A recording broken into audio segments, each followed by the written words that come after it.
સરદાર ખાતે આવેલ બુદ્ધ વિહારમાં સ્થાપિત બાબા સાહેબ આંબેડકરની પ્રતિમાને તોડી પાડવાના ગંભીર અને શરમજનક ઘટના તાજેતરમાં ગત તારીખ 22 ડિસેમ્બર 2025ના રોજ બની છે।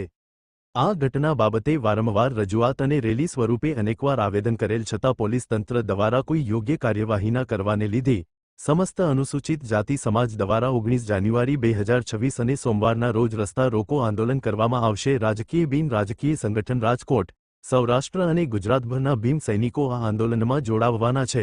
આ અને તેમણે પોલીસ કમિશનર કચેરી ખાતે રજૂઆત કરી હતી। મારું નામ મહેશભાઈ રાઠોડ, સામાજિક આગેવાન, ગ્રામ્ય તાલુકા રાજકોટ। સરદાર મુકામે આજે 22 તારીખના રોજ જે પ્રતિમા ખંડિત કરેલી હતી ત્યારથી માંડી આજ દિન સુધી લગભગ 22-24 દિવસના દિવસો વીતી ગયા છે।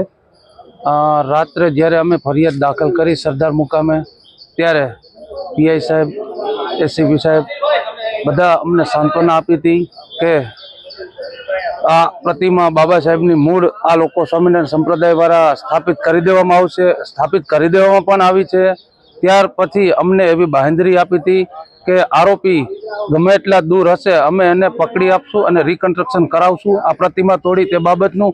ત્યારબાદ લગભગ 8 દિવસના સમયગાળા બાદ અમને કોઈ એવી જાણવા જોગ માહિતી પ્રમાણે એમની ધરપકડ ના થઈ હતી તો અમે સાહેબને રૂબરૂ મળ્યા અને પૂછ્યું તો પણ એને એ જ સવાલ કીધું હતું કે અમારી ટીમ તપાસ માટે અમે અલગ અલગ જગ્યાએ ટીમ મોકલેલી છે, પણ આજ દિન સુધી કોઈ પણ પ્રકારની તપાસમાં કોઈ સ્વામી અને જે અમે નામ આપેલા હતા જે જેસીબીના ડ્રાઈવર છે, બરોબર ઓપરેટર છે, એ લોકો તો અત્યારે ત્યાં ખુલ્લા રખડે છે।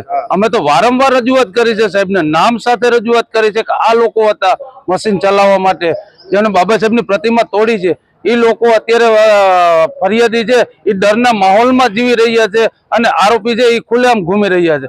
આ કોના ષડયંત્ર છે? આ બધું કઈ જાણ નથી। અમારી માંગ એટલી છે કે આ જે કોઈ કૃત્ય કર્યું છે, ગુનાહિત કૃત્ય બાબા સાહેબ આંબેડકરની પ્રતિમા તોડી છે એને વહેલી તકે ધરપકડ થાય અને આ પૂરું જે પ્રી પ્લાનિંગથી પ્રતિમા તોડી છે એનું રિકન્સ્ટ્રક્શન કરવામાં આવે। જેટલા આમાં સંડોવાયેલા છે તે બધાની અમારી માંગ છે।